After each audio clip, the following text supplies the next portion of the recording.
Good Tuesday morning, guys. I'm Jerry Miller, and welcome to Real Talk, an insider's guide to real estate life and the pursuit of happiness. We are live across Charlottesville, the Commonwealth, the country, and the world on the I Love CVille Network. We're presented by Yes Realty Partners. So much to cover right now, and as Roger West just put on the feed, a mortgage broker, the rental and investment market is very hot right now. So much we will discuss, including the listing I posted yesterday that's going viral literally as we speak across the I Love CVille Network. That listing on Palatine Avenue, $400,000 for a home that is currently unfinished. You heard me correctly. And what I'm hearing is offers are coming in, and they're coming in quick. Judah Wickower is our director. Judah, let's welcome the sun-kissed Keith Smith to the program. Welcome back, Keith. Thank you. I thought you were going to start with the tan. I'm surprised that you didn't start with the tan. Sun-kissed is tan. How are you? So look, I just want to correct something. Did you say the Palatine listing was $400,000? The listing on Palatine, I'm going to call up the listing. $295. Oh, I stand corrected. I'm looking at it right now. It is $295 for 672 square feet. Unfinished home. And that changes the $295. But that changes the calculus substantially. How so? Well, you know, to buy a decent lot in Charlottesville, you know, you're getting close to that kind of price point. You know, a 200, 250. So I mean, this. How big do you think this lot is? That I don't know. We're going to do this live, folks. 0.13 acres. Yeah, so but you're saying a 0.13 acre lot has a $300,000 price tag? No, what I'm saying is a 0.3 lot is probably 225, 250. So it's getting closer. It's getting closer to the teardown numbers, and that may be what's going on with this. This may be a buy and hold and wait for the rezoning to happen. To change on that end of it, but it's interesting, and I've been tracking all the great work you've been doing, and highlighting this is pretty. On one hand, it's awesome, and the other hand, it's pretty darn scary. It's terrifying. It's absolutely terrifying. Questions and comments on Upzoning, put them in the feed, and we see them running rabid right now. First, we welcome Keith Smith back from a 2-week excursion to the Caribbean. How was it? Yeah, it was great. The first week we got to, Yonna and I worked remotely, you know, put in 4 or 5 hours a day and got to spend some honey bunny time, which, you know, when you work together for 37 years and you're married together for 37 years, you got to kind of do a little honey bunny time. The second week was really awesome. Both our daughters and husbands and 2 grandchildren came down to see Yonna for her 60th birthday. It was something we put together for a few years. It was a lot of fun. And, you know, it was fun, but as one who has not had little toddlers running around in your life for a long time, that's a lot of work, man. It is a lot of work. It's a lot of work. So we got to hang out with the grandkids, and the adult children went and did their thing, and so we did a lot of babysitting and watching kids. It was a lot of fun. The most difficult job undoubtedly out there is that of a stay-at-home mom with a couple of toddlers in tow. And I salute and champion all those that do that. You should be paid hundreds of thousands of dollars for your hard work. I think the second hardest job is being 60 years old and keeping up with a 3-year-old, a capricious 3-year-old, and a 1-year-old that won't stop moving. So it's a good thing you can give them back. You know, there is that blessing. That is that blessing to say thank you. Mom and I are going to go out for dinner, have a nice evening, and turn around and leave. Neil Williamson, welcome to the program. Hey, Neil, the how's it president going, of the Free Enterprise Forum. Folks over at NBC 29, and hello, welcome to the show. Undoubtedly, the topic du jour is upzoning. And folks, we have highlighted from the listings on Shamrock to the one on Palatine to Brown's Market. Homes and properties are flying off the market, some leaving us scratching our heads. Johnny Ornalis, Que Pasa Chico? Hey, Johnny. Where do you want to begin? I think we begin with the impact upzoning is having on this city.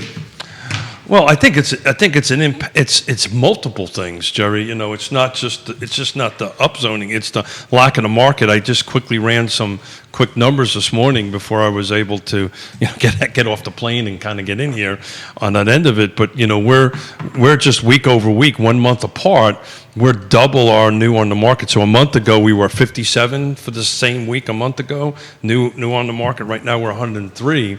But in Charlottesville, there's only 23 homes on the market at the moment, and we've got, let me see, hold on a second, we've got 56 in pending. So, we've been talking about this, it seems like, for 2 years. I think the upzoning is just one little thing that's going to be added to the inventory struggle here that we've been having. And, I think I come from it a little bit from a different perspective than you do on the upzoning. I think there's a lot that we don't know about it. There's a lot that the the city hasn't figured out yet. I don't think it knows what it wants. In fact, let me rephrase that. I know it doesn't know what it's. Well, the thing is, and Neil and you have a bet going on about this. Roger West has this comment. A new report on Tuesday shows home prices nationally are up 19% in a single year. Yeah. That's 2021 versus 2022. Home prices are up 19%. This was sent to me direct message from JB. I'll leave it at JB via LinkedIn. He says 8% of U.S. home sales in February, 8% of U.S. home sales in February were 1 million plus. That's according to Redfin. He adds, we literally are watching the real estate market on a rocket ship right now. Yeah, and I watched a bunch of shows when we were away. So thank you for doing that. Thank you for folks sitting in for me when we were away. I posted a couple of videos a couple of times on it. Folks that think that this is these prices are increasing. That is true, but this is not a repeat of 07, 08, the great implosion on the end of it. On 2009, we had roughly 2 million foreclosures, and I just put it in perspective. We had 2 million folks get married. So, we're not even remotely close to that. We're in the single number, like 20,000, 30,000, 40,000 homes. So foreclosures is really not going to really come in and hit this. This is purely a lack of supply. It is nothing more than that. This is economics 101. It's a lack of supply, and the demand is high. And, we're at 4% interest rates plus. 4 and change. Everybody thought that was going to slow things down, and we predicted it here. It wouldn't. It's going to ramp it back up. Lake Monticello has 7 homes on the market. When I left, there was 12. It's just this market itself is just the key to the game is getting listings. The key to the game is getting your home on the market. You got multiple realtor publications, and that's one of the reasons I've been trying to emphasize this on the network. Roughly 44% of Americans think we're heading to a real estate bubble. 44% believe that's the case. Now, you and I disagree and have explained why we do not think that's the case. We've identified the massive equity in people's homes. We've identified the regulatory nature of financing and how it's much more difficult to get financing now than it was in 2008, 2009, 2010. We've identified that people are not using their houses as piggy banks, as you say. Home equity lines of credit are not nearly as common right now as they were in 08, 09, 2010. And all those factors, those KPIs, are reasons why we have identified or why we believe it's not a real estate bubble. Still, when mortgage brokers like Roger West, and Roger, thank you for watching the program. You did a hell of a job on Michael Guthrie's talk show on 1070 WINA over the weekend. When brokers like this say a new report out today shows home prices are up 19% year over year, that's a shocking number. It is a shocking number, but you have to take a deep dive into that and figure out what that's all about. We did a quick analysis, you and I, this morning. There was 33 homes sold in Charlottesville, Virginia, in the last 30 days. Let me do this. Everybody listen to what he's about to say. LinkedIn, YouTube, iTunes, Spotify, Facebook, Twitter. Listen to the stat he is about to say. JB, you're going to love this stat over here. Okay? I got to take a sip of coffee. This stat shocked the hell out of me. Yeah, so I took a look at what sold in Charlottesville in the last 30 days. Now, this is closed, so these were contracts that were written 30, 60 days ago, right? So there was 33 homes that were sold. These is attached and detached in Charlottesville. 10 of the 33 were cash. 10 of 33 in the So last roughly 33. a third. Roughly a third. A third of the homes sold in the last month were cash only. Were cash only, and they ranged everything from 235 up to, I think there was like a 700,000. 750,000. So they ranged in cash and back. Part of the reason why I don't think we're heading for a repeat of 2008 and 2009. If this was 2008 and 2009, none of these would have been cash. They all would have been some really weird lending product that they had out there that don't really exist any longer. So if there is a drop in value, and this sounds a little flippant, all they're going to do is lose cash, right? So this is important because they're not going to get foreclosed on. They're just was a bad investment. Does that make sense? That makes sense. Ray Cadell, hello, welcome to the show. Christopher Eagle, hello, welcome to the show. The folks at Long & Foster and Nest Realty, hello and welcome to the show. Give the show a like and a share and join us with discussion and questions and comments you may have. I want to throw this to you here. A third of the homes in the last month in the city of Charlottesville were purchased in straight up cash money. Correct. Cash money. Correct. That leads us to believe what? Those homes were purchased by whom? Well, and I've actually printed it out, so I was taking a look at it. What I didn't find was any LLCs buying them. I didn't find any LLCs buying them. But, you know, it could be anything from a cash investor, like this one particular unit on 959 Reeve Street. You know, that could have been an investor, 235. I had cash. I did a 1031 exchange. Could be 1031, Starker exchanges. It could be an exchange on that end of it, and they're going to lease it out. And they can surely lease that out and do an ROI, you know, big time on that. We can make this statement with confidence and conviction. Are you ready for this statement? Yes, sir. An all-cash buyer, a third of the homes in the city of Charlottesville over the last 30 days were all-cash buyers. An all-cash buyer is not what? I didn't realize it was schooling today. Is not what? An all-cash buyer is not a first-time home buyer. Oh, got it. Thank you. We can say that, right? You got to give me. I've been out for 2 weeks. I'd give me a little room, get a little time to. You would agree with that, though, right? Get the chemistry. Yes and no. I will tell you. Maybe yes, maybe no. Yes, I will tell you. As you know, I do the land trust. I'm a chair of the land trust, and we actually just recently sold an all cash land trust home. Wow, that's a topic for another day. You're selling a land trust home that is an affordable housing structure concept.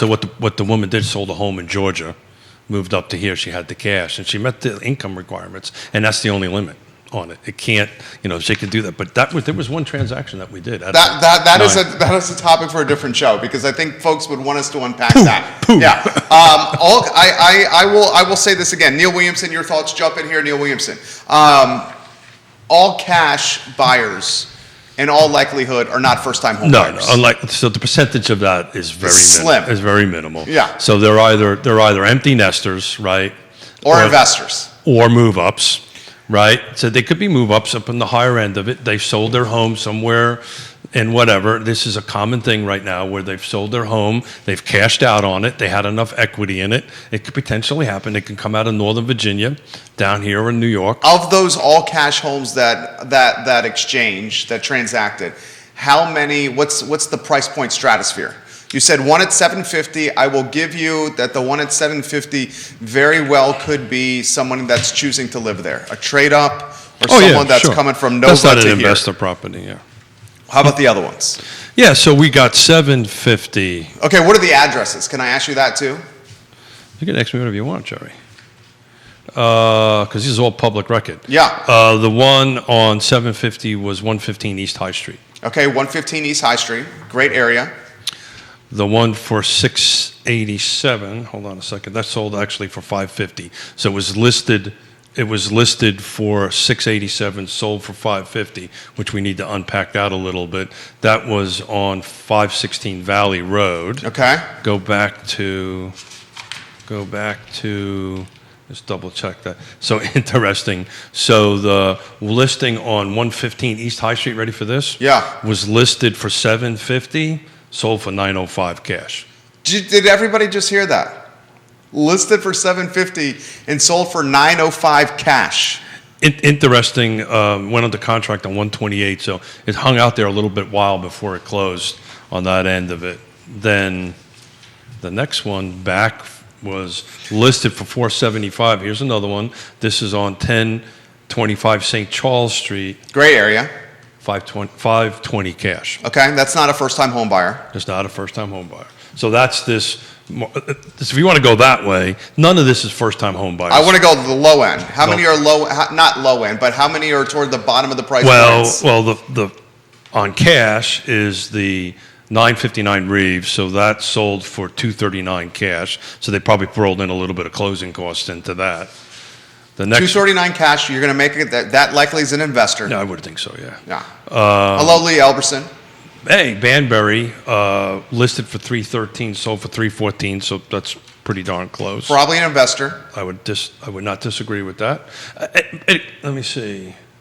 1,600 square feet, 3 bedrooms, 2 bath. That could have been a seller from Northern Virginia or somebody that cleared some cash and came to move down here. It was renovated, so somewhat renovated. Next one was 363, sold for 345 cash on Spruce Street. That needs a lot of help. That was definitely an investor on that one. 430, so we're jumping from 363 to 430. That sold for 420 cash, and this one's on North Baker Street. Okay. This is right close. This is a duplex actually. So that was totally an investor. 425 is on Rock Creek Road. That sold for 425 in cash. That is probably not an investor. 479 on River Bluff Circle. So that's over by Riverview Park, right? Mm-hmm. Vacant, sold for 468, so a little bit less than listing price. And then we're back into the 475 one that we were talking about that sold for 520 cash. So that is clearly somebody who cashed out from someplace, came down. With a pile of money. With a pile of money. Scooped up a piece of property. It's on St. Charles Street. It's all been updated inside and out. So the comments are coming in fast and furious. Instagram, LinkedIn, Facebook, Spotify, fast and furious right now. We need to cut to the chase on upzoning here. And Neil Williams said, please jump in here.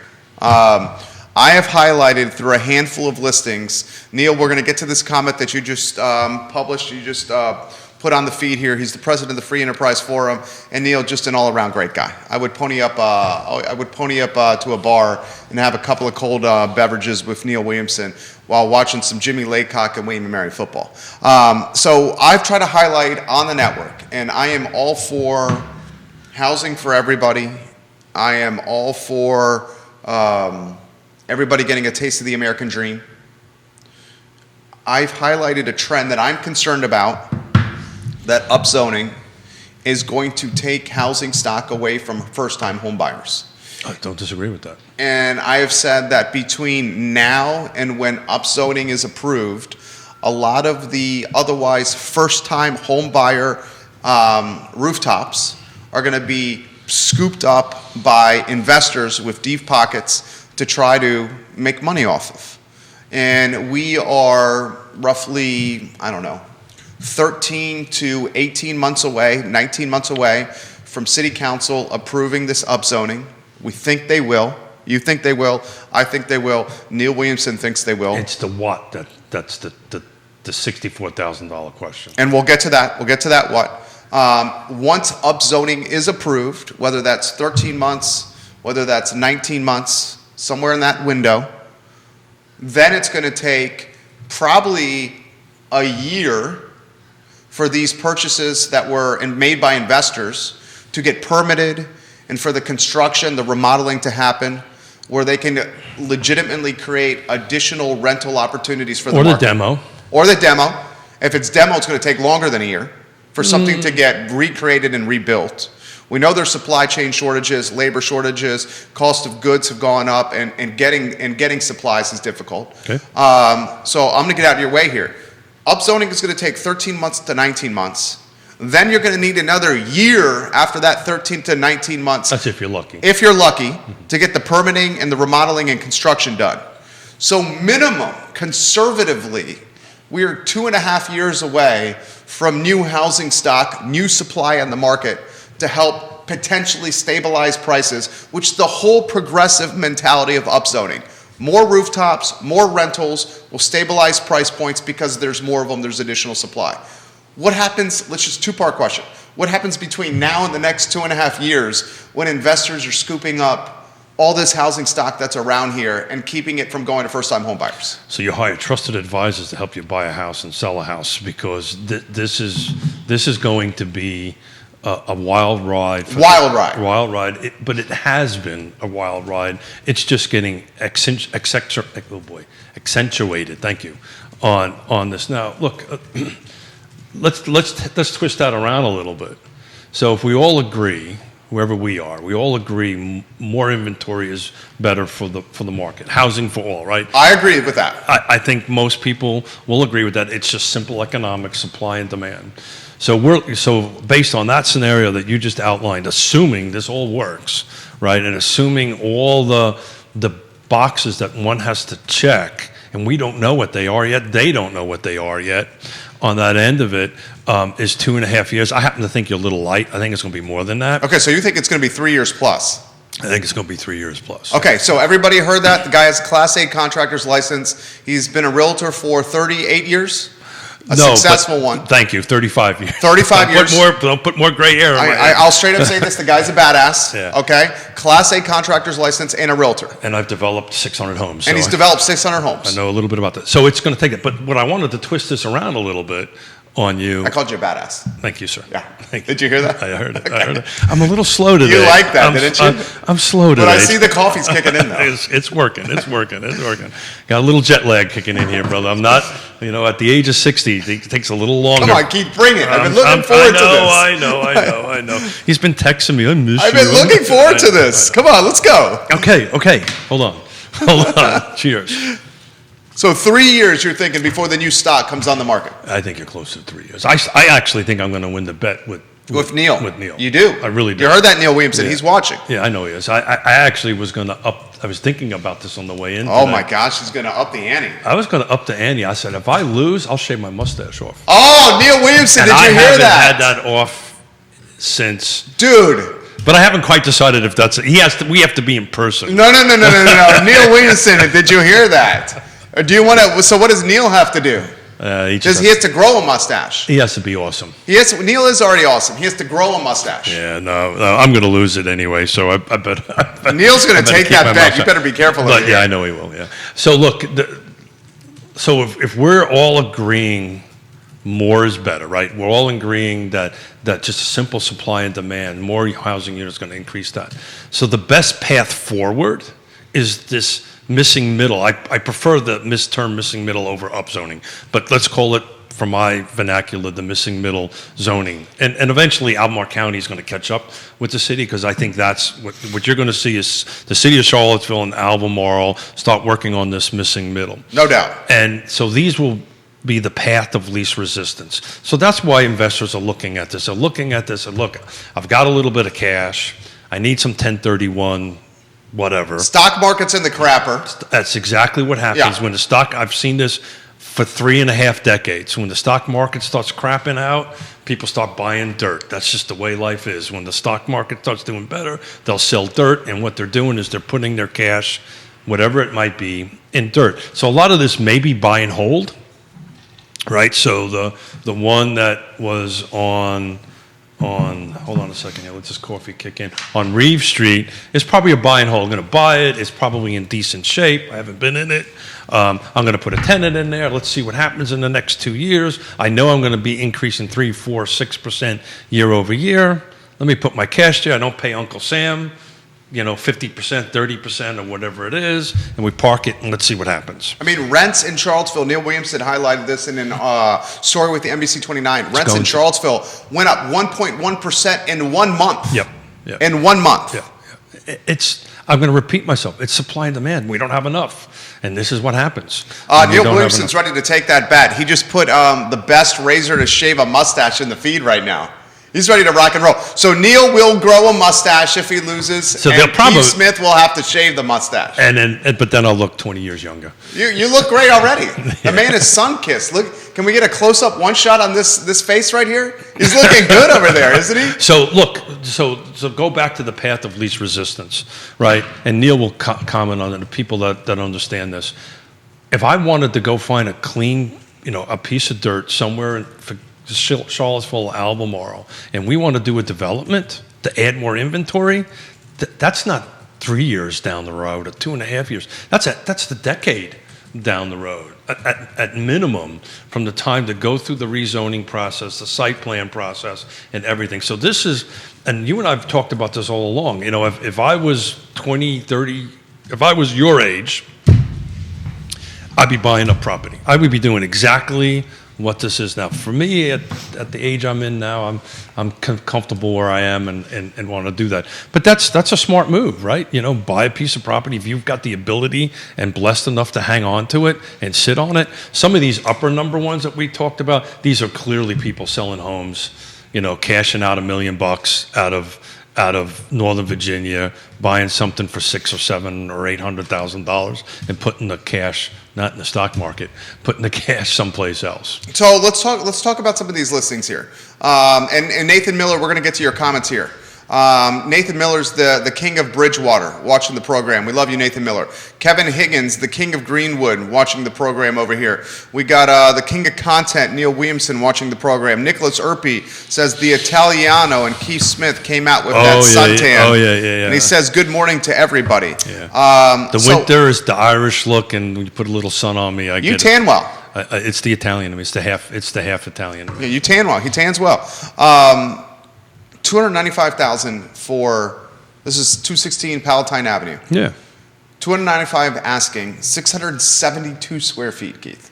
Yeah. So that's an interesting listing, because it's not like Reeve Street, right, where I can buy it if I got the $300,000 cash or whatever it sells for, right? Because it's going to have to be a cash buyer. Some of the loan. Well, explain that to people. Well, maybe some of the loan Roger West, jump in here. Can chime in, or Scott Morris can chime in. It's going to be difficult to find a loan to finish that. So more than likely, this is going to be somebody buying it for cash. Keith and Yonna or whoever gets together, buys it for cash, has a little bit of experience or understanding on how to do this, and complete it and renovate it. Or you buy it and you sit on it and just leave it alone, pay your taxes on it, and wait until the zoning finishes up, or the missing middle zoning, or they may do ZTA, zoning text amendments, instead of actually creating new zoning for that area, which is a whole different path on that end of it, and then make a decision at that particular point. But if you let that sit, you kind of have a repeat of our friend that's on the downtown Yeah, the mall. extorting emperor of empty lots. Yeah, so Johnny Dewberry. You have that, and at some point, and we haven't talked about that, you and I haven't spoken about that building in some time, but I'll tell you, my civil engineer, my structural engineer friends are like waiting for that thing to fall down. $65,000 a year he's paying in taxes just to let it sit how it is. Yeah, well, it's a steel tension concrete structure, and concrete is porous. People don't realize that, and water's getting in there and rusting that steel, that rebar that's in that. That's a disaster waiting to happen. Nathan Miller has this. So we're going to, guys, a lot we're going to cover on the show, and I have a feeling we're going to go long today. Nathan Miller says, the king of Bridgewater. I better slow down on my coffee then. He's maybe so. Maybe yes, maybe no yes. He says, I feel like we are, so here's his take. A lot of people feel this way. I feel like we're heading into some sort of economic crisis on the horizon based off the discussions online and with friends between rising costs on gas, food. But that's not housing, though. That's not housing. He continues, rising costs based on gas, food, rent, and a major bubble in student loan debt that's about to pop in May. A converted barn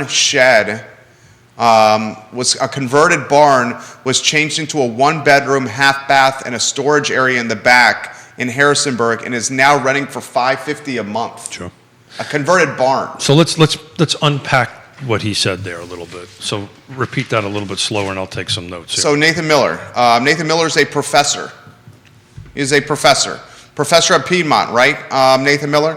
I feel like we're heading into an economic crisis on the near horizon based on rising cost of gas, food, rent, and a major bubble in student loan debt that's about to pop. And then he highlights a converted barn in Harrisonburg that was turned into a ramshackle one-bedroom and half-bath. Yeah. With a storage area in the back that is renting for $550 a month that had multiple people trying to rent it. So, thank you, Professor. So we've talked about this numerous times on the show, months and months and months ago, because we called this, inflation is going to be the key thing here. And that's what we're talking a little bit about here. It's not housing, right? It's not, the last bubble was pure housing. Everything else was humming along, and housing just as Quentin Beckham said, when you have a bubble, you have a balloon, but it pops.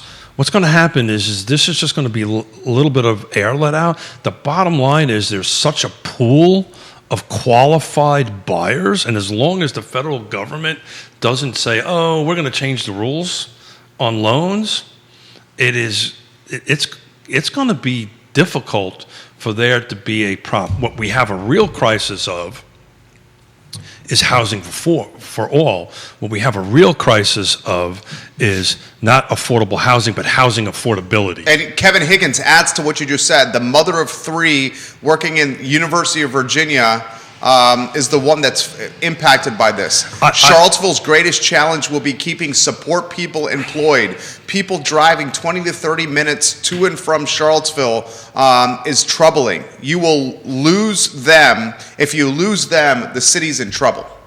Well, you've called this numerous times. It's going to be rich and white is what it's going to be. Yeah. But and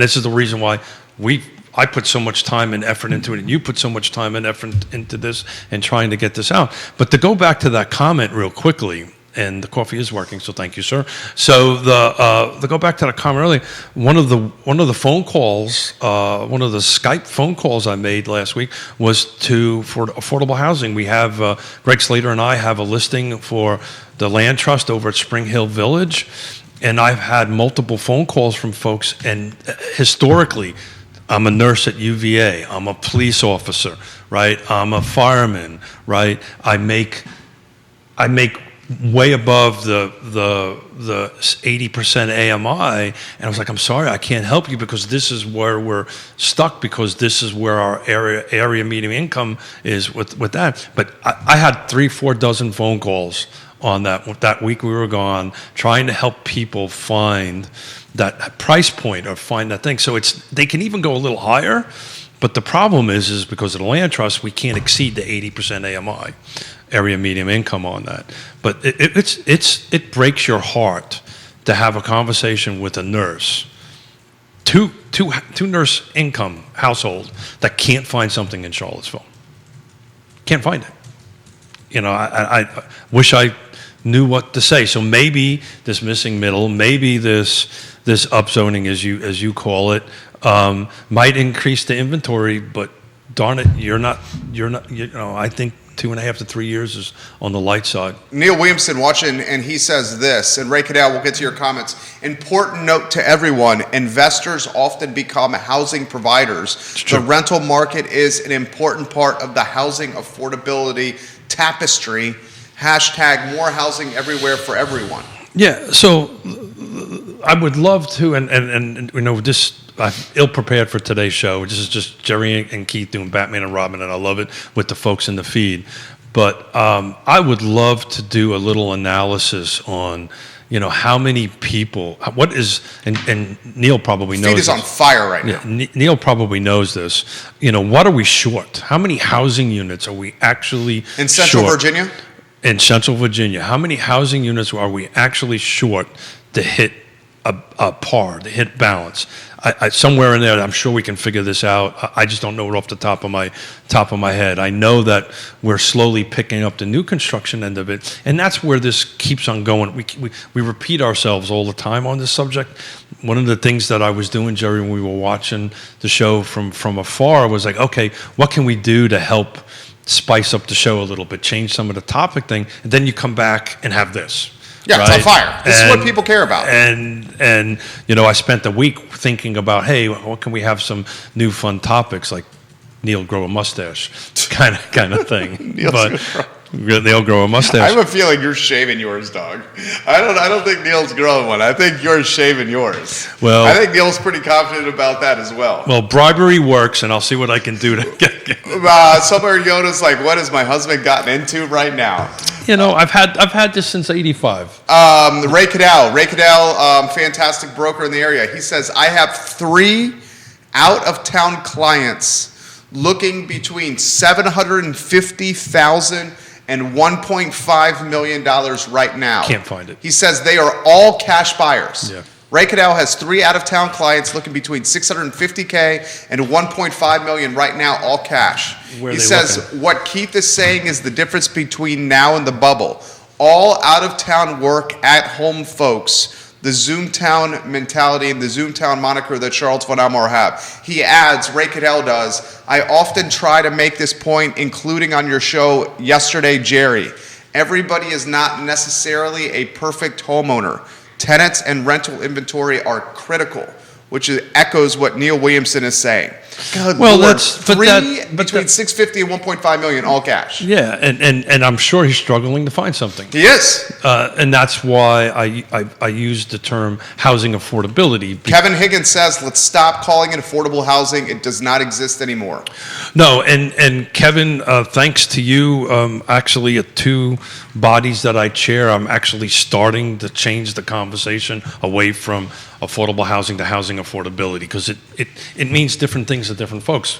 Ray Cadell has 2 buyers that can't find something to afford. Maybe there's something more than the price point that they're looking at that they can buy. It's the same thing with new construction. You can't buy, any new construction without a 1 in front of it. And that's not $100,000 on that end of it. But look,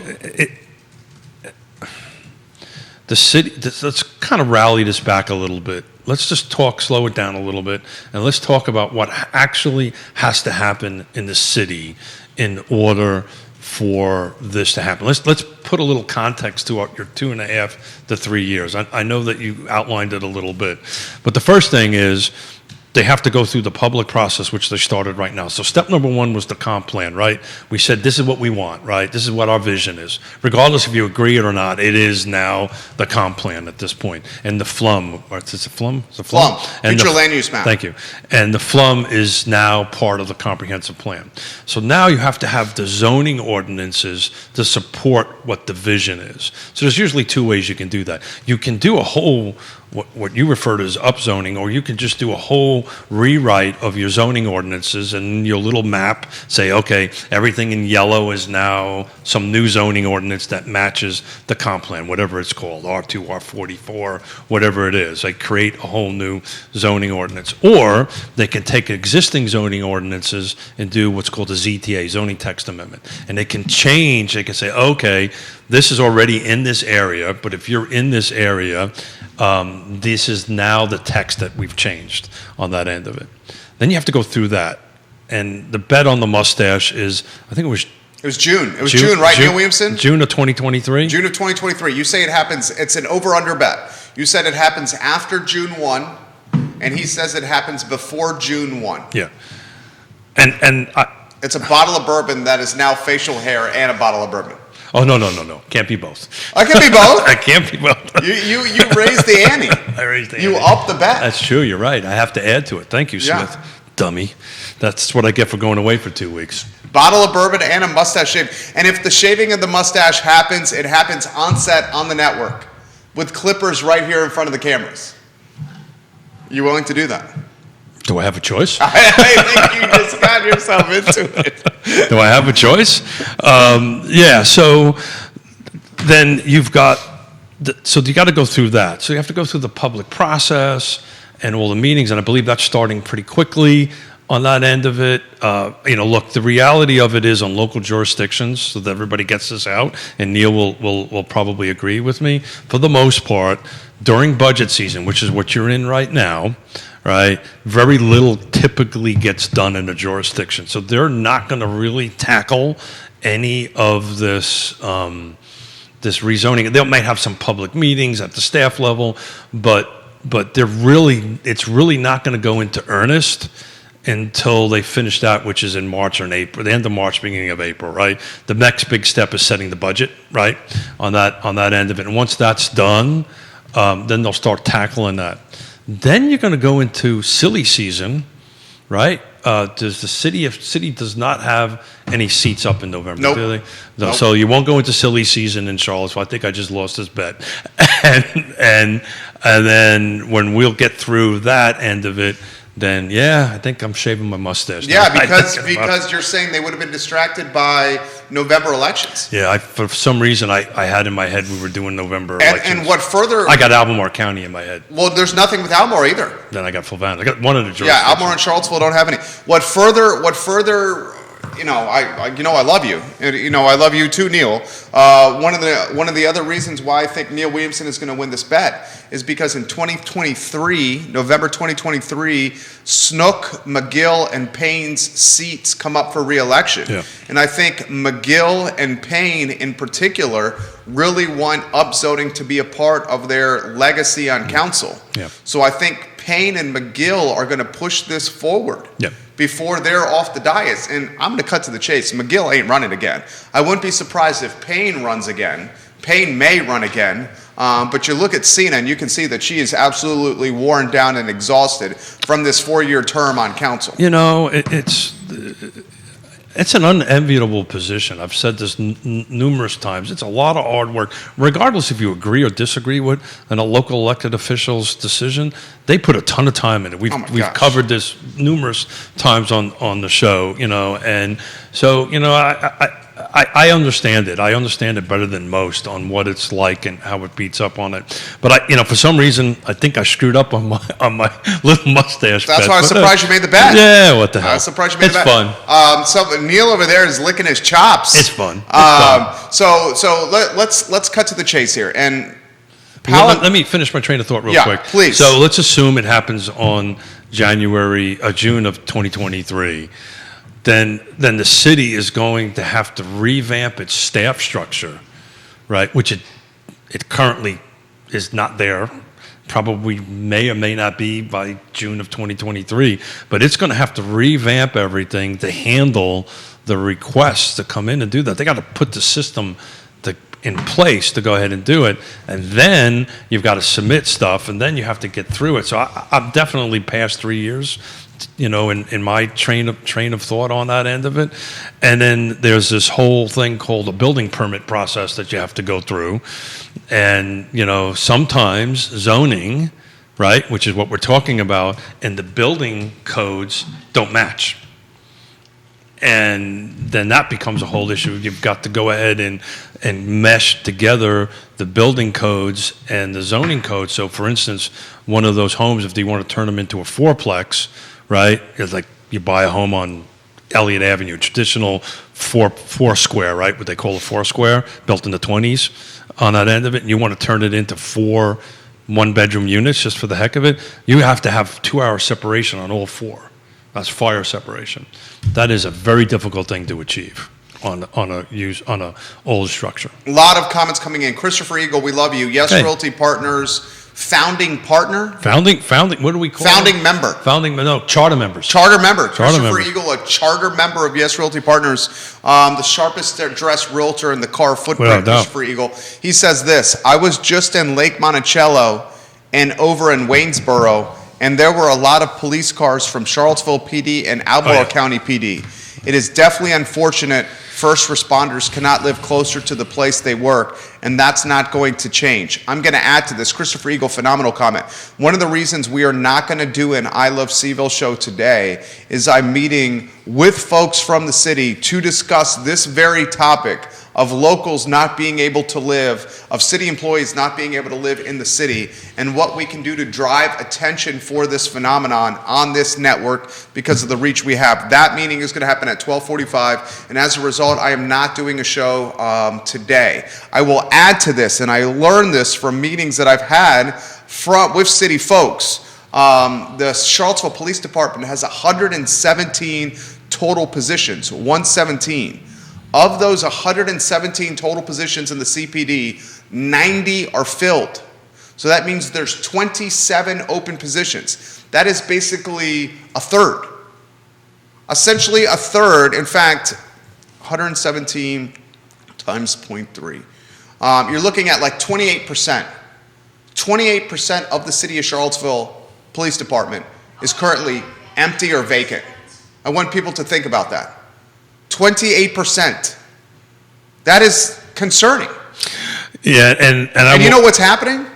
Is they cannot hire folks because the pay is not equivalent, slightly lower to Albemarle, Fluvanna, and Green. Yeah. And the officers can't afford to live in the city. Only 2 police officers on the Charlottesville Police Department, 2 police officers live in the city. Yeah. And that's because their better halves also have high-paying jobs to allow them to afford to do that. So these officers are having to make this decision. So it's interesting. It used to be the other way around. It used to be you would go to Fluvanna or Lake Monticello or some of the surrounding counties to kind of get your certification. I'm talking about police officers. Get your certification. You moved into the city because you were able to get paid more money. And it's very interesting that it's reversed. It's changed.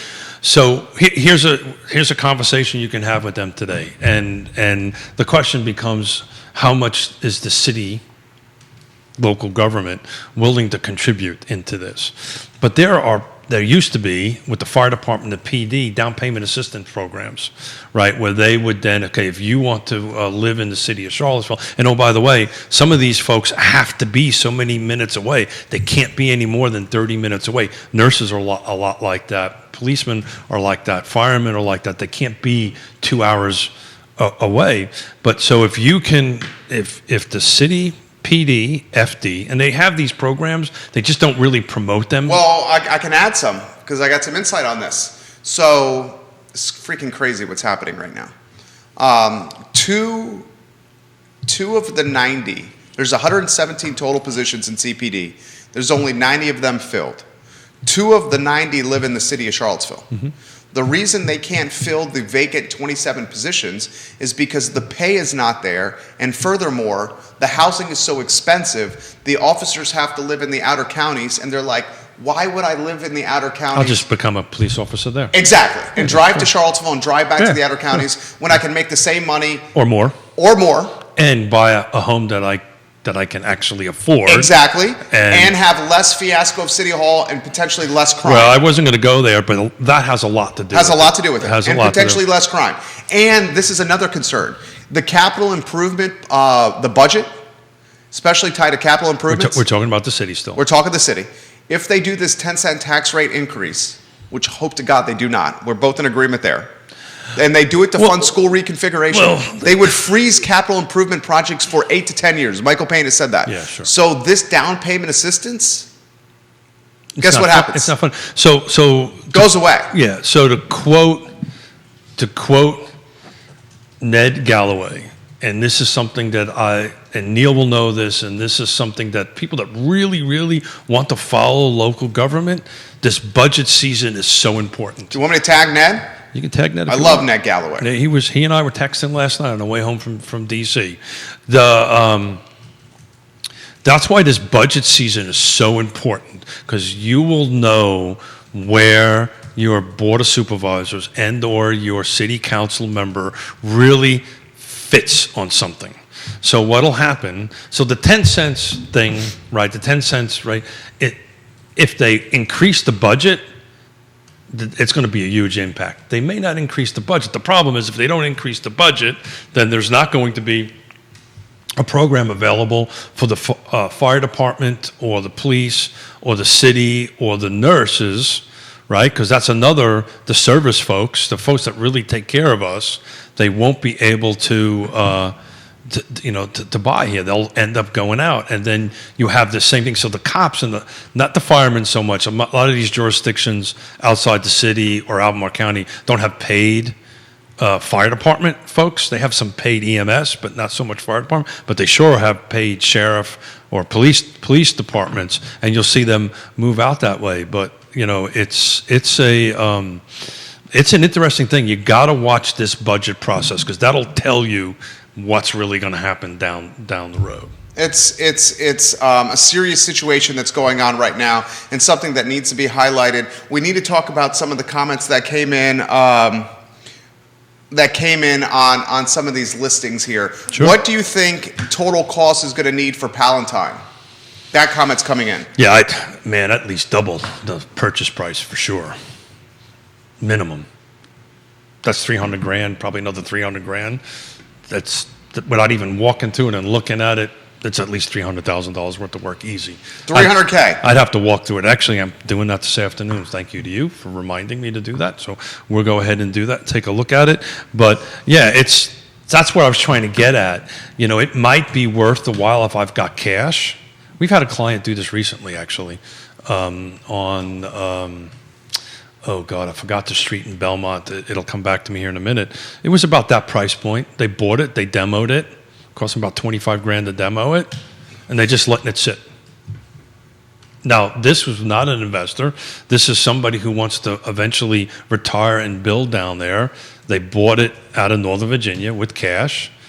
I helped them connect them with a contractor to demo the house, helped them with the permitting process through the city to go ahead and do that. And they demoed it, and it's a vacant lot, Montrose. It's on Montrose. Knew it would come back to me. And they're just going to sit on it and eventually build their retirement house because they had some cash and whatever they were doing. But that may happen with that house. But people don't want to go through renovation projects. They're super expensive. They're difficult. Sometimes they work, sometimes they don't work. You don't really know whoever was doing this, what the heck they did to the house, and you usually won't find it out until you're in it.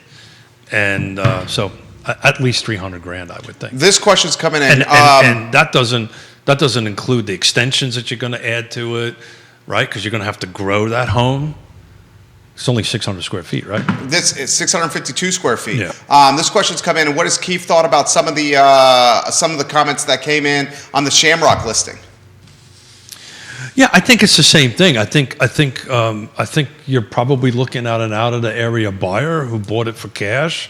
They're either going to sit on it or they're going to demo it, or if they're occupiable or if they can be occupied, they may put some tenants in there just to get a little return on their investment. But my suspicion is, and we won't know this until it closes, my suspicion is that it's probably an out of the area investor that's going to buy it, sit on it, leave it alone, wait for it's really no different than what the UVA Foundation does, right? That's what they do, right? They go buy something. They think eventually they may use this land for the city or for the UVA on that end of it, and they sit tight on it and let's see what the market does. And assuming that they had, I won't bet my mustache on this one, but my suspicion is that they have a 1031 exchange. Somebody sold something somewhere out of the area on that end of it, and they're just sitting on it. Unbelievable times going on right now. So go ahead. So there was some information in the feed I saw on tax relief. Yes. And I just wanted to, I picked and choose some of the comments on that, but just something to highlight and something that we should be talking to our treasurer, we should be talking to our commissioner of revenue, which is elected position, and some of our elected officials. It's pretty disheartening. So you have to be 65. It's really age-based and income-based, but it's something that I always thought was super unfair. They only give you 30 days to apply. So for the city of Charlottesville, February 1st of each year, you can apply for your real estate tax relief. The application deadline is March 1. So if you don't know about this, and you don't listen to Real Talk, you don't listen to the I Love Charlottesville Network, and you don't know that this is available to you, you're 65 years old, you meet the criteria, the form is ridiculously difficult to fill out. I reviewed it last night. I don't even think I could fill it out without my accountant taking a look at it. But they only give you 1 month. There's 1 month. That needs to change. But here's the deal. If you change that requirements and you change all this stuff and you give more tax relief, somebody else is going to have to pay that difference. Does that make sense? Yeah. So I thought that was something nobody talked about, that if you want to apply for that, A, it's hard to find, B, it's hard to figure out if you qualify for it or not, and then you've got to do this all in 30 days. Oh, by the way, go to work, take care of your family. Yeah. And do all that stuff. So the city needs to do a better job, in my opinion, and all the jurisdictions have this, of promoting what relief programs they have, or abatement programs, or you can go ahead and appeal your tax thing. This question, do you think, this is a straightforward one, do you think upzoning will in fact create more affordable housing?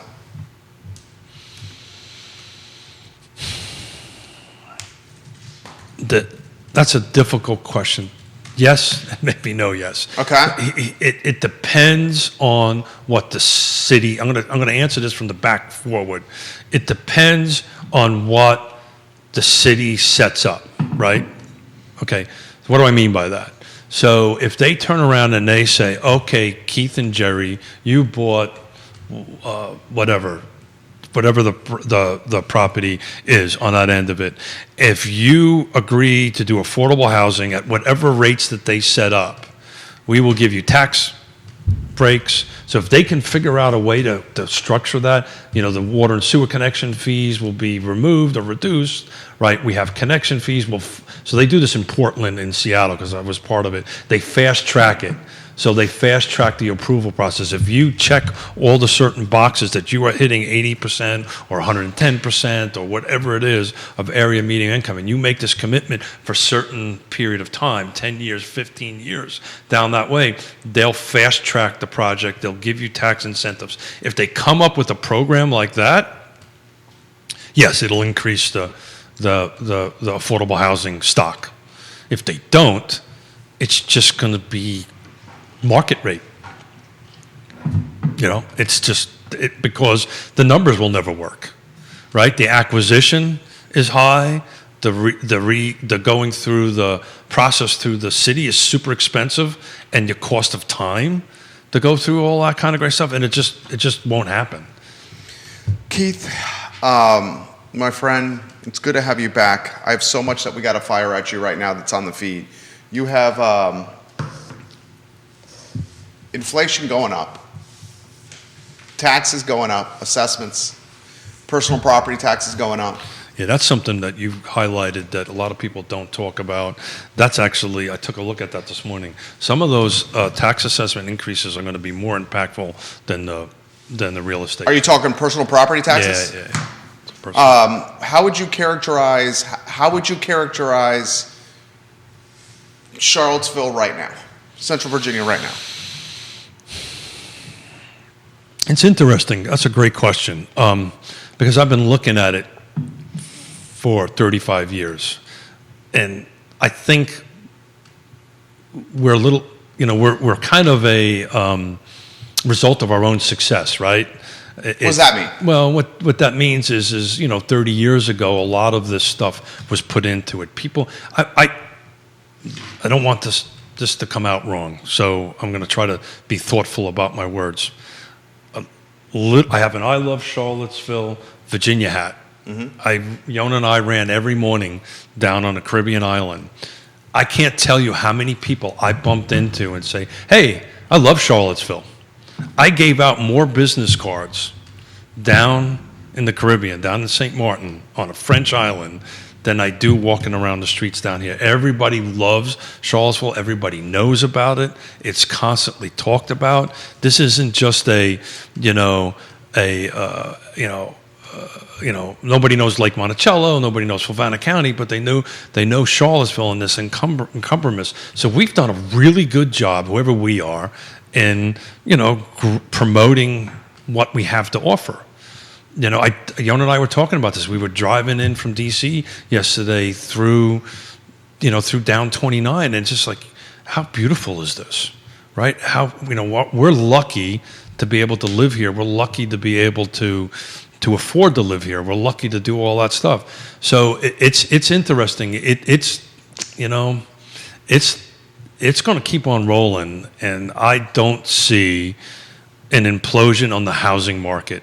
I think what you'll see, inflation will go up, interest rates will definitely go up, and what it will do is what you're trying to highlight on this show and what you've been trying to highlight on your shows is that the service, the folks who serve us, the folks who take care of us aren't going to live in this area.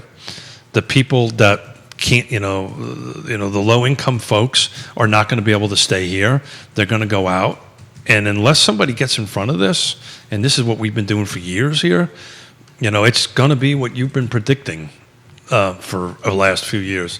It's going to look a lot like us, and I don't know if I want to stay here if it gets that way, to be frank with you.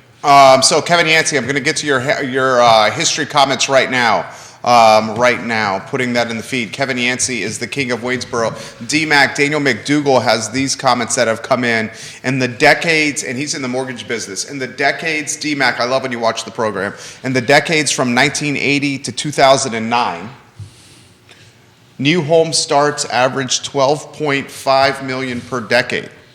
From 2010 to 2019, only 6.9 million were built. Yep. It will take approximately 4 to 5 more years to get back on a more normal home build cycle. And I disagree with that number. That number's low.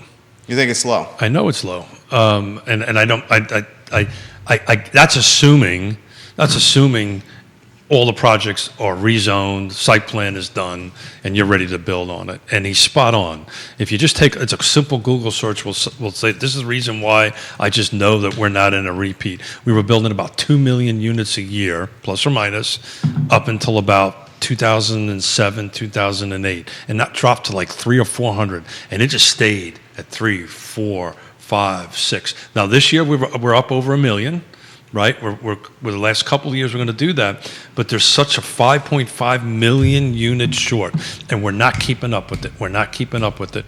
The comment about 3 to 5 years, that's assuming we've got 5 million units worth of projects ready to go, right? Developments ready to go. I mean, we've got to go through the site. We got to go through the rezoning process, and it's the same here as is in California, as is in Texas, as is in Florida.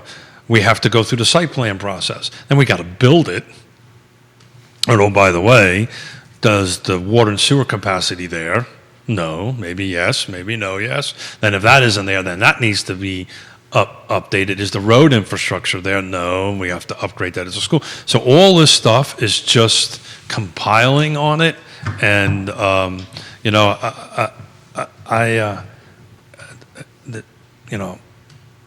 as far as Realty Partners go, as far as our real estate business goes, we're in a good position, right? The market is going to change. We're eventually going to switch away from this seller's market to a buyer's market. When do you think that's going to happen? Probably 2023. But it's not showing it now, right? I mean, we're still at a month and a half inventory, an absorption rate. That needs to be closer to 4 to 6 months in our marketplace to get even kind of make that switch over to that.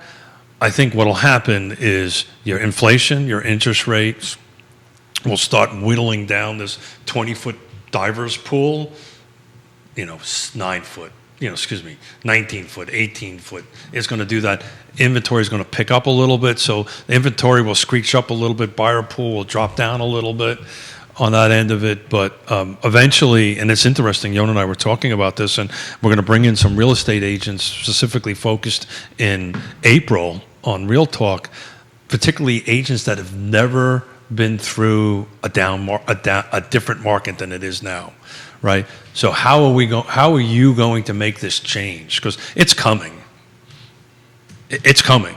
Just like I knew 2007, 2008's coming. It's coming. You're eventually going to have to change your business model, how you conduct business on that end of it. So now's the time to start planning for that. If you're in the real estate space or the mortgage space, now's the time to start planning. Because at the moment, the game is listings now. Eventually, that's going to change. Nikki Chambliss said this Hey, Nikki. yesterday. If you're a buyer's agent, you better work your tail off on getting some listings. Yeah, so listings it is that, but the point I'm trying to make here is, if you've been in, when was the last time that this market, real estate market, when was the last time that it really was a buyer's market? I'd say what? 2010? Yeah, 10 years. 2010? Roughly a decade. So everybody who's got in. Could you make the argument that it was a buyer's market at certain price points in 2019 before COVID? No, because if you take a look. Certain price points? No, maybe certain price points. I mean, the higher ones were a little softer. There was a point there. There was a point there that the million plus was a little softer at that end of it. I would agree with that. But the market as a whole was not really at that point. So the point I'm trying to make so some real estate agents that are out there that are listening to this, if you've been in the business 5-10 years from now, you've got to start thinking, we're closer to coming to the top of the bell curve and coming down, and you just got it. The game's going to change a little bit. Kevin Yancey watching the program. Kevin Yancey, this is for you right here. He's the king of Waynesboro. He said, I thought the property at 216 Palatine looked familiar. My aunt and her husband built that house in 1968. Holy schmoly. What? For $18,000. Sure. They sold it 10 years later for $25K. I remember spending nights in that house as a kid. He goes, now that home is $295,000 asking price. His aunt and his uncle built that home in 1968 for $18K. Did you say Waynesboro? He's watching in Waynesboro. So grew up in the area. Waynesboro right now has 12. The city of Waynesboro has 12 units for sale. I ran Waynesboro thinking this might come up today. Ranging, this is detached and attached, ranging from $60,000 to $1.2 million.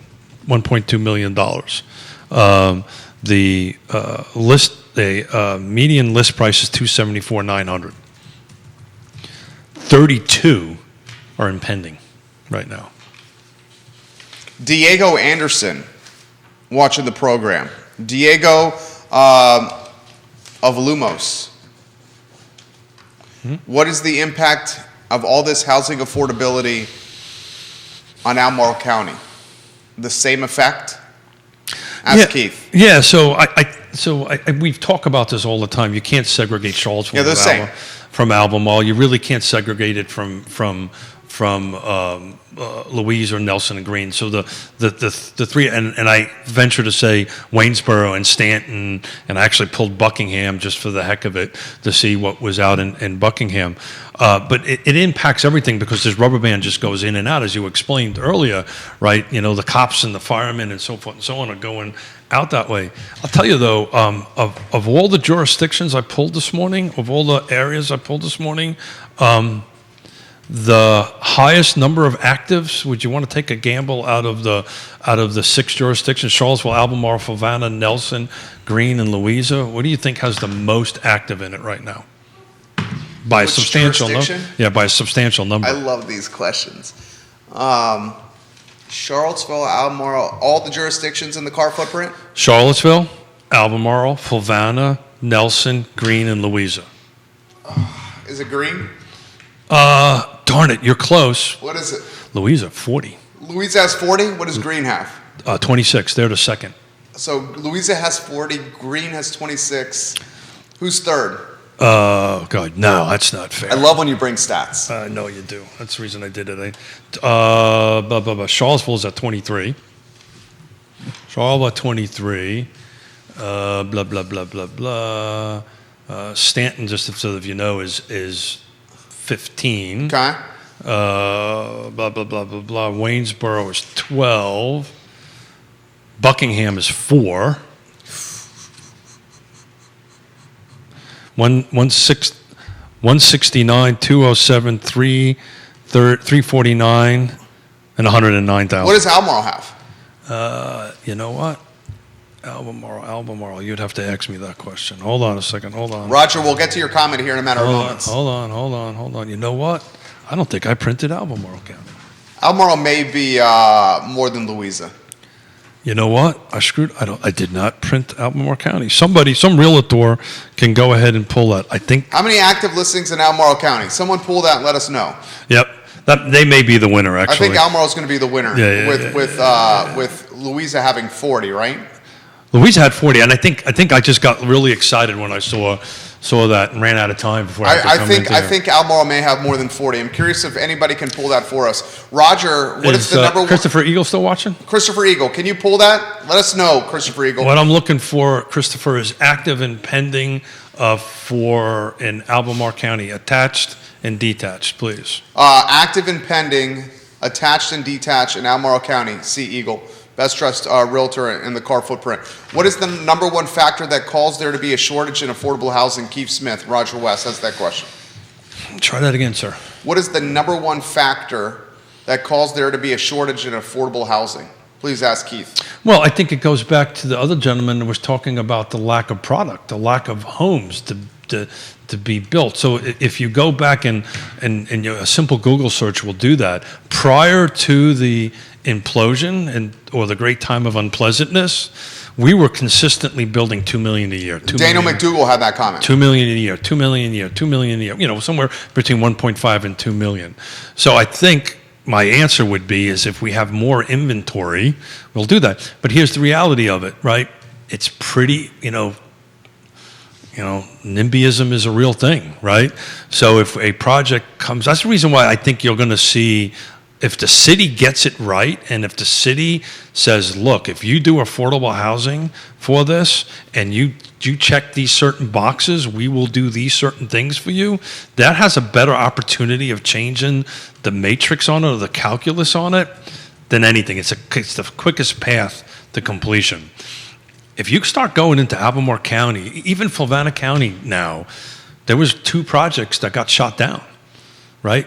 They didn't get approved. One of them was a 55 and over apartment complex that would have served between 50 to 60% area median income. So let me say that slowly. So there was a 125 unit apartment complex across from the main gate of Fluvanna County that got shot down, 5-0 by the way, got shot down, that would have only been for people over 55. You could not have made any more than 60% area median income, somewhere between 50 and 60 they were going to shoot for. They were going to be 1 to 2 bedroom apartments, have a little bit of amenities for senior citizens, a la Keith and Yonna, on that kind of thing, and it got shot down. So think about that. If that project, let's talk about how you can affect the market.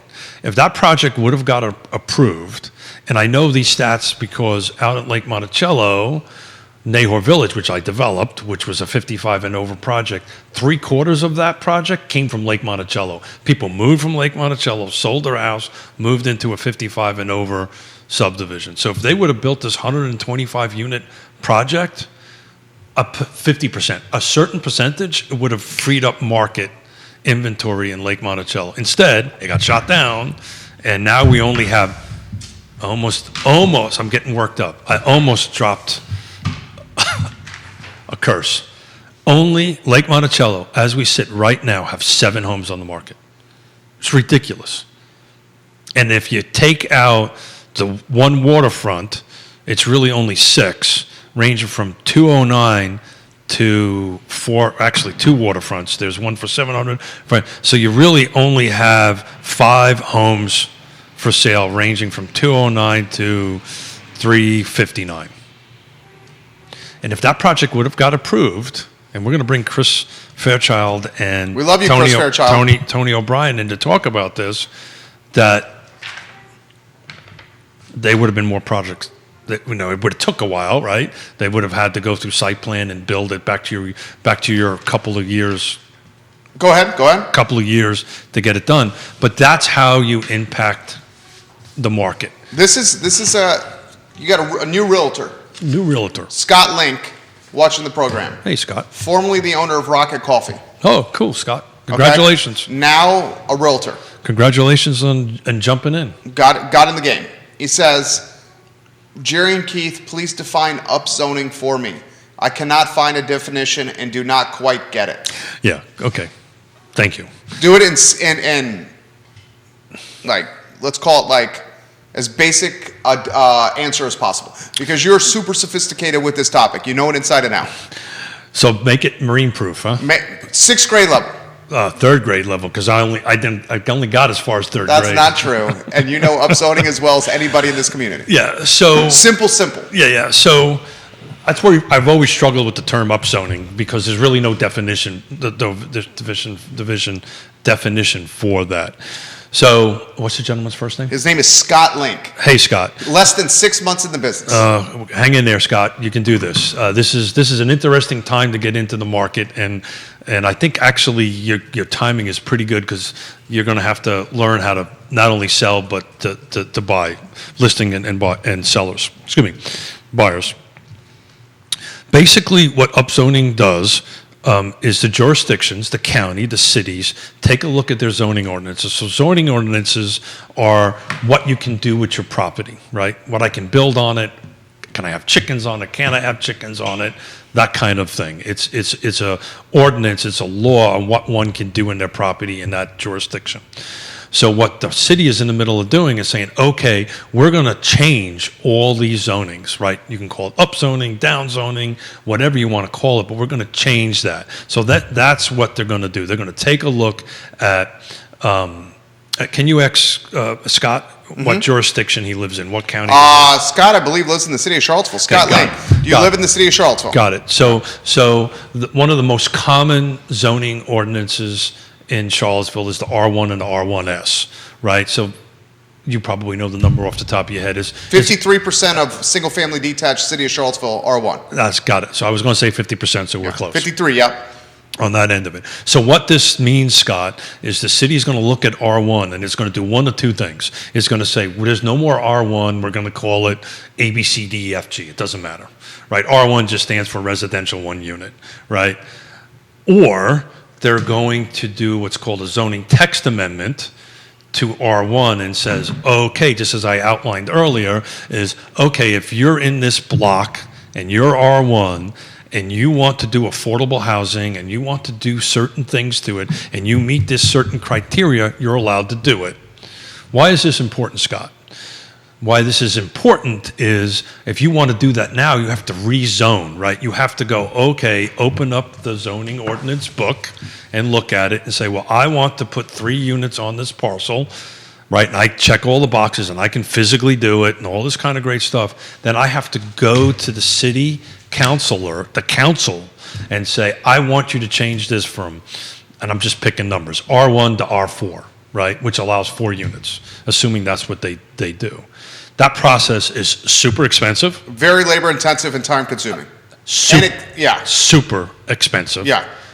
Explain how that happens, who they hire for that. Yeah. Oh, you've got to hire a consultant to get you through it. You've got to hire an attorneys. You've got to hire civil engineers. You've got to hire land planners. You've got to hire surveyors to go through all that stuff and then navigate the city. So what'll happen, Scott, if they, and I lose my mustache on the 23rd of June, they will say, okay, if you fit in these boxes and this list of requirements, it's an automatic. It becomes by right. I feel like I went a little too long on this. No. It becomes by right, not a rezoning situation. Does that make sense? That makes sense. That was a good description. So the ultimate goal of this is to increase the by right uses and systems that the city currently has. So you do not have to go through a rezoning process, which is interesting because that means, and this is why some folks are opposing this, you don't get that, the neighbors don't get informed, There is no public process, right? The public doesn't get an input on it. That's why it's so important during this next, until I lose my mustache on June 23rd, that you get involved in this, Scott. Scott, you get involved in it. It's really good for real estate agents. It's amazing how many realtors are not at the table, other than a few of us.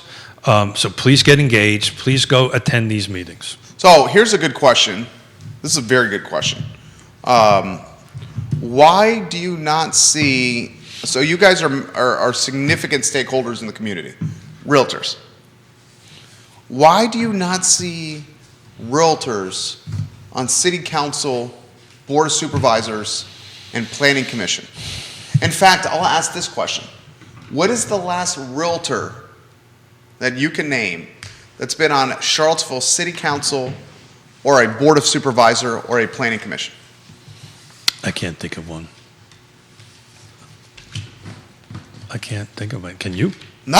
Yeah. I mean, Steve Harvey is running, and if he, it's a tough district. We love Steve on the program. Sure. And if he wins, he's talking about potentially a career change. Yeah, so I think the question you're trying to ask me, is there a conflict of interest? Is there not? Is there? Is there not? I don't think so, no. How could a realtor vote on a development project?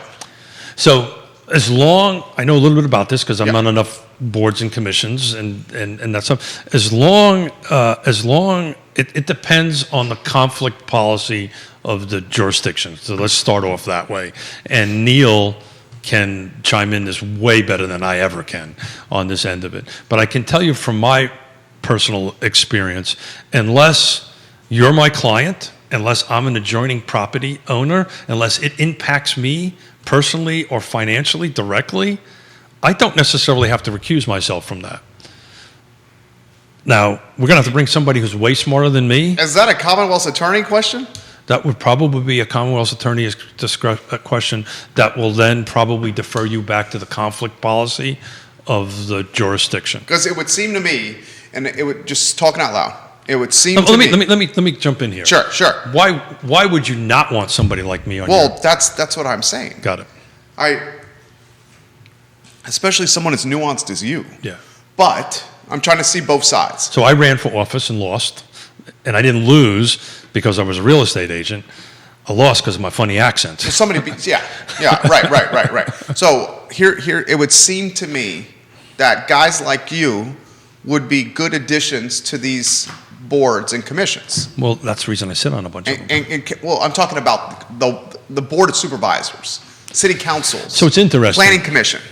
But I also understand how it may be a conflict of interest if a realtor is on the board of supervisors and is pushing a development through that could lead to listings for that supervisor who's a realtor. So again, we're way outside of our box here, right? And I can just tell you, I don't remember any of them. I think a lot of it is they don't want to put the time and the effort in. Maybe that might, it's a huge time suck on that end of it. But as long as you disclose it, right? And some people just recuse from it. You can recuse from it, but that would be interesting. I don't know what I know other jurisdictions may have real estate agents on it. I just don't know them off the top of my head. So I mean, isn't it odd that we can't think of any, and we follow this very closely? Can't think of any. Right. So Neil. Neil. Well, actually, no. I take that back.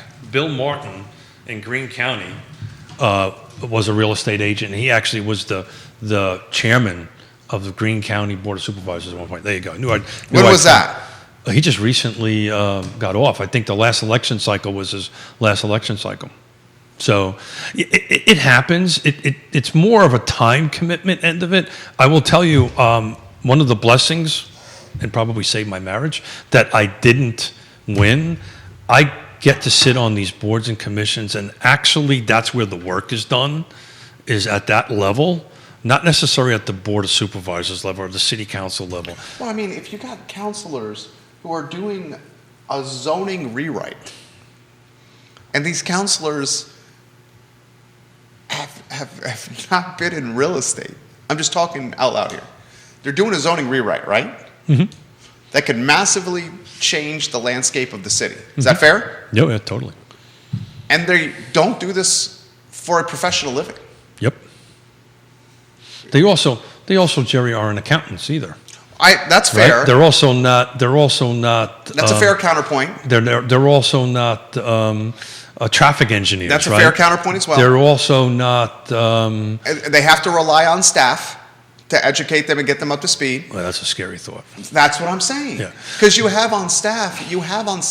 So this is why accountants. So this is why it's important, and I repeat historically, and I will continue to repeat for my fellow real estate agents, Scott, get involved, right? Go to the meetings, express your opinion to the elected officials on that, express your opinion to the staff, get out there and do that. Now, their answer is they hired a consulting company to do this. That's what they've done. Yeah. At the tune of $1 million some odd. Right. I believe, if I remember the math right. Here's another question I have for you. I'm learning from you here. Would the planning commissioners, are they experts on zoning? Oh, you're going to get me into trouble with Okay, this here's a good question. example. Hunter Smith previously was on the planning commission of Charlottesville. Sure. He stepped off the planning commission midterm, Sure. probably because of the workload associated being with the planning commission. Well, it requires a lot of time. A lot of time. Rory Stolzenberg replaced him Yep. on planning commission. Yep. Rory came into the planning commission as someone who was a founder of a food software company Okay. and is now part of a commission that is hugely impactful Sure. for the future of the city. So Is that all? That's accurate. sure. But Jerry, you and I have had this conversation off air. Yeah. Generally, at the commission level, planning commission level, and the board of supervisor, the city council level, you rely so much on staff because you don't have the expertise to do that. You don't have they don't have the expertise to do that, but that's okay. That's part of the way this is structured. You're supposed to volunteer your time, your expertise in that, and you go do this. I sit on enough boards and commissions. You sit on a ton. And you always rely on your staff. You always rely on your staff to help you because some of them are the experts. They have the master's degree and all that stuff. I'm just a unique bird, right? You are unique. I'm a unique kind of guy because I've got this experience and I understand both sides. That's what I'm saying. And I can go ahead and help navigate the conversation. But That's exactly what I'm trying to highlight. yeah, thank you. Is you are as qualified as anybody to do this. Class Yeah. A contractor, Yeah. realtor, on how many commissions and boards? Enough. A ton. Enough. Yeah. And you've been doing this for 35 years. A long time. Thanks. Now I feel old. Well, I guess I'm trying to give you props. Thank you very much. I appreciate that. But so what'll happen is you have to invest your time, Scott, other folks, and help educate and help get involved. You know, I will be honest with you. Most people don't like to see my face when I walk up to somebody at the city council or the staff or all this stuff. Because you ask real questions. Well, I just, bullshit is bullshit, right? But the reality of it is I also understand what they're trying to deal with. I understand how they can get what the struggle that they have, the bureaucracy they have to go through. But to answer the question why more real estate agents aren't on it, look, I think there's a broader question there. Why isn't anybody running, period? Right? It's because it's a thankless job. I would say It's people, I will tell you a true story. I'm about ready to get when I stop pushing stuff away from me. When I was running for office in Fluvanna County in 2009, I had people following my wife and my children around. Yeah, think about that, guys. I had people following my wife and my children around, so much so that I had to get restraining orders against them. I had people go to my daughter's school and haggle them at the school as they were getting on and off the bus. You have to have some pretty freaking thick skin to go ahead and get into this business, because it gets personal, and it gets personal real fast. And a lot of people don't want to go through that.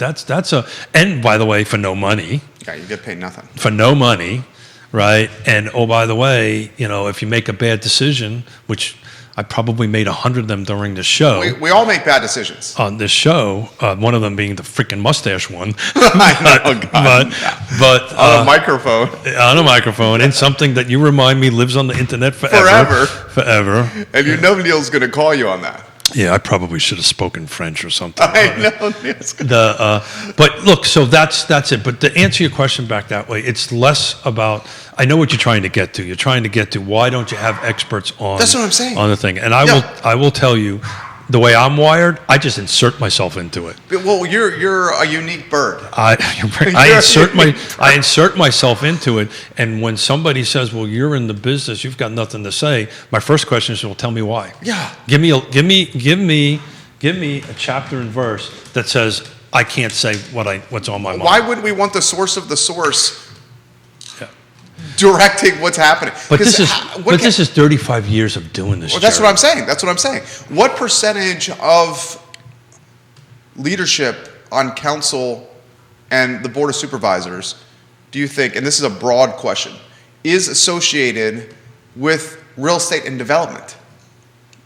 Hard to characterize? Yeah, it'd be hard to characterize. But a good chunk. Yeah. And certainly the aspects that we highlight the most, or we remember, has the most impact. So again, this is why you want to support Neil Williamson, Sean Tubbs. Love you guys. Read Town Crier Productions. Town Crier Productions. Yeah. Thank you. Daily Progress. I've forgotten the reporter's name. Allison Rabel. Thank you. Yeah. Allison Rabel. Read her stuff. Attend meetings that you can. I know it's hard. I'm super blessed because I have Mrs. Smith who's out. We just got off of vacation. She's out working, and I'm sitting here talking to you. You're working. Danny O'Day. Well, that's the entire premise of a trusteeship-based representative government. Sure. We, capital we as collective, recognize there are parts of organizing communities that are difficult and time-consuming, so we entrust them with the responsibility. Part of that job is to consult policy area experts to ensure they make the most informed decisions, and if they fail, that's what the election referendum is when they come up for re-election. That's right. Elections matter. Elections matter. Yeah, so I didn't want to make this about me, but I do get phone calls. I get them. So what do you think about this? And it's only because I've spent 35 years building these relationships up, and it's all relationship based on that end of it. And I will tell you, when they have in front of them, the first thing I always tell them is that this is my opinion. Don't trust what I'm telling you. Go out and verify it. But this is why this won't work. I'm running out of time, I guess. But this whole incentive program that Albemarle County is about ready to put in for the housing, affordable housing, it's not going to work. Which one is that? The one where they're incentivizing the developers, and one of the numbers I think is you got to hit $208,000. It's just not going to work. And instead of, and I will tell you, I wasn't in the room on any of those conversations. If I was, I would have said that on that end of it. But look, you've got to get involved. You're 100% right. If they're not doing it, you let them go. But if you're fortunate enough to get elected, you'll find out you don't have as much power as you think you do. Sitting there, staff runs a lot of this stuff. On that end of it, you get told you can't do this a lot, or this is illegal, or not illegal, but you can't do this. This is not how we do it. Well, I think some of it is not that; is you can't do it. There's a difference by not how you do it. Well, that I don't want to hear. Right, because don't tell me that's not how we do it. Just tell me I can't do it, right? And this is why I can't do it, and then that's fine. But you'll be told you can't do this and you can't do that, and that's super frustrating. Particularly if you talk to some of your first-time elected officials, you want to come in there and you think you can do certain things, then you find out you can't. I found out I'm more effective on this side of the table than I ever would be on that side of the table. I can get more done. Keith Smith on fire. First time back after a 2-week respite, and you brought it. Thank you. I think it was the latte that kicked in. You brought it, dude. You brought it. Teaser for tomorrow. Toughest question you got was that one right there. Actually, I've got a meeting tomorrow, so Scott's on his own. You're not here tomorrow? I am not here tomorrow. I've got talk about board meetings. I gotta run a board meeting tomorrow. Scott Morris, you're solo tomorrow. Scott Mortgage Morris. For the Piedmont Community Land Trust. We've got a board meeting tomorrow. How about Friday? Friday, I think, I kind of wanted to do the rest of the time together, just you and I this week. I love it. And we got comments that we haven't gotten to on the program. We went long today because it was great to have this guy back in the house, Keith Smith of Yes Realty Partners, right here on Real Talk. We hope you enjoyed it. It certainly looks like you did. I may show up for Roger says fantastic program. Thank you, Roger. I may show up for the first 20, 30 minutes of tomorrow's show. You should. And bail out. Yeah. We haven't had a board meeting in 2 months, and trying to put together 12 people with a time is like, that's going to be a struggle, right? Just putting everybody together in a room, either virtually, is a struggle. I love it. John Miller, hello. Love you, homie. Thank you, Jerry. Hey, by the way, thank you for covering for me for 2 weeks. Judah, thank you for what you've done for 2 weeks. Thank you to Scott. Thank you to Greg. Thank you to Nikki, Amanda, Quentin for doing all that stuff. Jason and Katie. All these folks that covered for me when we were gone celebrating Mrs. Smith's 60th birthday. It's good to have you guys back. Thank you kindly, guys, for joining us on Real Talk. For Keith Smith and Judah Wickhauer, I'm Jerry Miller.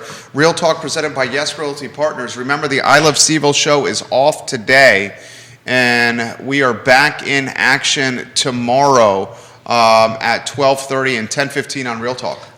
Hey, thank you for that conversation you're going to have with the police department. Absolutely. Thank you for doing that. Absolutely. It's an important discussion. All right, guys. Thank you kindly for joining us. Hasta luego. So long. Bye-bye. Good job, Judah. Good job, Keith.